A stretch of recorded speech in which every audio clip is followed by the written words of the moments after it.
नई दिल्ली, तेल अवीव, रोम धुरी पर कूटनीतिक हलचल तेज होती दिख रही है।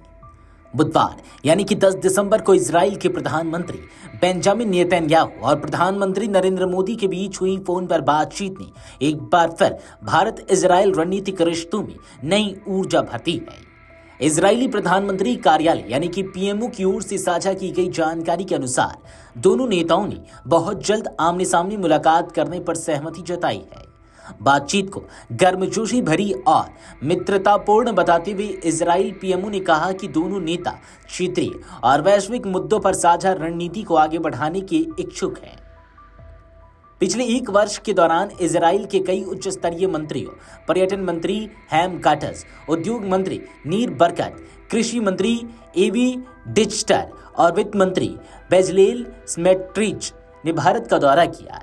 इन यात्राओं ने दोनों देशों के बीच फ्री ट्रेड एग्रीमेंट यानी कि एफटीए को अंतिम रूप देने की दिशा में गति प्रदान की है।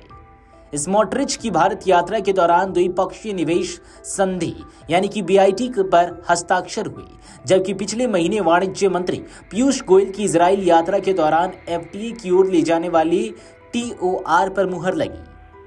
कुछ रिपोर्ट्स में सुरक्षा कारणों से नेतन्याहू की भारत यात्रा के स्थगित होने का दावा किया गया था, जिसे इजराइल पीएमओ ने पूरी तरह खारिज कर दिया। इजराइल ने भारत की सुरक्षा व्यवस्थाओं पर पूरा भरोसा जताते हुए कहा कि दोनों देश यात्रा की तारीखों को अंतिम रूप देने की प्रक्रिया में हैं। दूसरी ओर भारत इटली संबंधों में भी नई गर्माहट देखने को मिली है। इटली के उप प्रधानमंत्री और विदेश मंत्री एंटोनियो ताजानी 3 दिवसीय भारत दौरे पर हैं और बुधवार को उनकी प्रधानमंत्री नरेंद्र मोदी से मुलाकात बहुत सकारात्मक रही। ताजानी ने कहा कि भारत और इटली के बीच औद्योगिक, सांस्कृतिक और रणनीतिक सहयोग लगातार मजबूत हो रहा है। उनकी बातचीत में खास जोर India middle east Europe economic corridor यानी कि आईमेक और रूस यूक्रेन युद्ध पर रहा।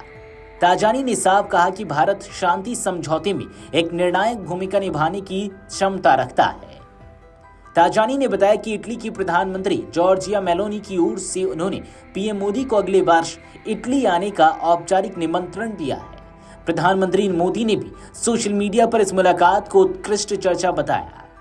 आईमेक, जिसकी घोषणा 2023 के नई दिल्ली G20 शिखर सम्मेलन के दौरान हुई थी, भारत मध्य पूर्व यूरोप को जोड़ने वाला एक महत्वाकांक्षी व्यापारिक मार्ग है। ताजानी का कहना है कि मध्य पूर्व की मौजूदा स्थिति पहले से अधिक स्थिर दिख रही है, जिससे आईमेक को आगे बढ़ाने का रास्ता साफ होता है। उन्होंने कहा कि भारत और इटली फ्रंट लाइन पर हैं और हालात सुधर रहे हैं, इसलिए परियोजना में तेजी संभव है।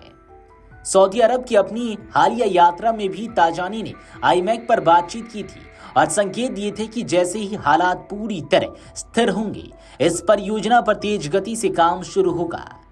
नेतन्याहू मोदी की जल्द होने वाली मुलाकात भारत इजराइल एफटीए की गति और इटली के साथ आईमेक को लेकर नई प्रतिबद्धता, ये तीनों घटनाएं बताती हैं कि भारत की वैश्विक कूटनीतिक भूमिका निरंतर मजबूत हो रही है। मध्य पूर्व से लेकर यूरोप तक भारत को एक स्थिर, विश्वसनीय और निर्णायक साझेदार के रूप में देखा जा रहा है, जो आने वाले दिनों में भारत की रणनीतिक ताकत को और विस्तार देता है। Video desk amarujala.com।